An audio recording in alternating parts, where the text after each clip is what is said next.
Bismillahirrahmanirrahim. Assalamualaikum warahmatullahi wabarakatuh. Saya Siti Zuraimah binti Bujang dari bahagian penguatkuasaan Jawi. Jauh di sana di KL, sebab sekarang kita di Putrajaya kan? Putrajaya, minta maaf ya. Baiklah, kepada sesiapa yang terkejut melihat kemunculan saya pada hari ini, saya hadir di sini sekadar untuk berkongsi lah berkenaan dengan satu seksyen khusus tentang bulan Ramadan. Seksyen dari akta apa? Seksyen dari Akta Kesalahan Jenayah Syariah Wilayah Persekutuan tahun 1997 atau dalam kalangan kita yang tahu akta ni lah, lebih dikenali sebagai Akta 559. Okey, tanpa membuang masa lagi, saya terus bacalah. Ini ialah bukunya. Saya terus membaca seksyen 15 iaitu yang bertajuk Tidak Menghormati Ramadan. Mana-mana orang yang pada waktu berpuasa dalam bulan Ramadan, pertama menjual kepada mana-mana orang Islam apa-apa makanan, minuman, rokok atau benda lain yang seumpamanya untuk dimakan, diminum atau dihisap serta-merta dalam waktu itu, atau, ini ada dua syarat dia, secara terbuka atau di tempat awam didapati makan, minum atau menghisap rokok atau benda lain yang seumpamanya. Mana-mana orang ini adalah melakukan suatu kesalahan dan apabila disabitkan boleh didenda tidak melebihi RM1,000 atau dipenjarakan selama tempoh tidak melebihi 6 bulan atau kedua-duanya. Dan bagi kesalahan yang kedua atau berikutnya, boleh didenda tidak melebihi RM2,000 atau dipenjarakan selama tempoh tidak melebihi 1 tahun atau kedua-duanya. Begitulah tadi seksyen 15 dan suka saya nak kongsikan satu lagi. Berbalik kepada hukum orang yang meninggalkan puasa ni tanpa keuzuran kan. Cuba kita fikir baliklah.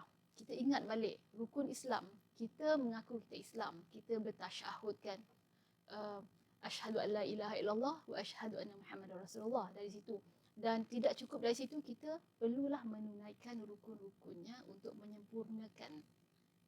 menyempurnakan tanggungjawab kita sebagai seorang Muslim. Dan antara rukunnya adalah puasa tadi kan, seperti yang kita sedang bincang sekarang. Puasa, oleh sebab puasa merupakan satu daripada rukun Islam, maknanya puasa itu wajib. Dan sesiapa yang meninggalkannya, memang rugilah. Memang rugi. Kecuali orang yang terpaksa meninggalkannya seperti yang disebut tadi kan. Orang yang tiada keuzuran, yang saja-saja tak nak puasa, insya-Allah rugi. Sesiapa sahaja. Kerana dia ada sebab lah. Antaranya ialah kerana ia merupakan ibadah yang khusus kepada orang Islam sahaja.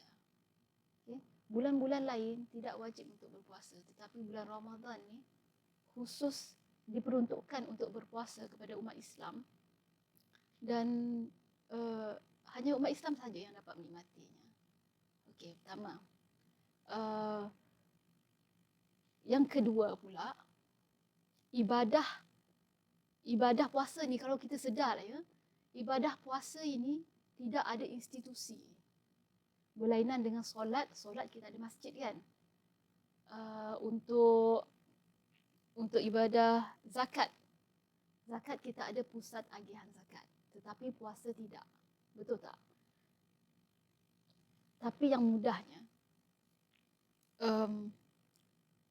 oleh sebab tiada institusi, itulah yang kita kena balik kepada hikmah yang saya bacakan tadi. Hikmah hubungan kita dengan Allah.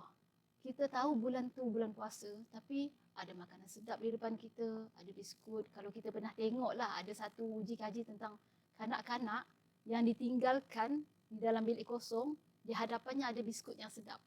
Masing-masing mereka diuji dengan biskut tersebut. Mereka dipesan supaya jangan makan.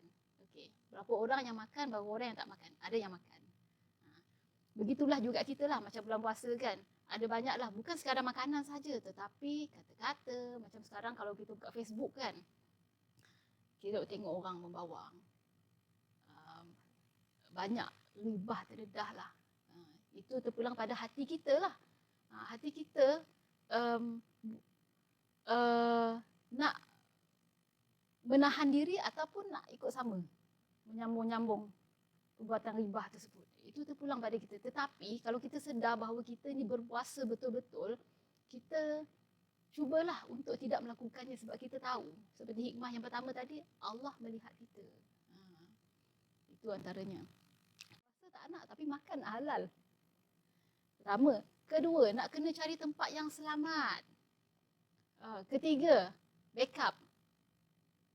Geng-geng ada 5 orang tapi kena beli lebih, 3 mungkin. Kok ada yang datang memantau, nak tegur-tegur, dia rasuahkan dengan makanan tu.